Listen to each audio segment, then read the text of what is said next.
kukuchekea sasa umeona unipande kichwani, si ndio? Lakini bibi mkubwa, kwani mimi nimezingua wapi sasa?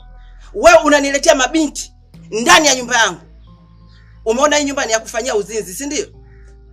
Hata bila kujali kwamba ni mwezi mtukufu wa Ramadhani. Sele. Utaniona mimi mbaya. Lakini bibi mkubwa, mimi wa kiume maisha kweli. Sasa mimi nimezingua wapi hapa? Wewe wa kiume. Kwa hiyo sasa kama ni wa kiume ndio unaniletea upuuzi wako, si ndio? Na wewe binti, sitaki nije nikuone tena kwenye hii nyumba. Na nikikuona na kukata miguu yako hiyo. Umenisikia? Toka hapa. Toka! Sabi mkubwa ndo nini kama hivi? Unamtoa nje mama mtu afundo. Hizo etikeli gani na bibi mkubwa bwana?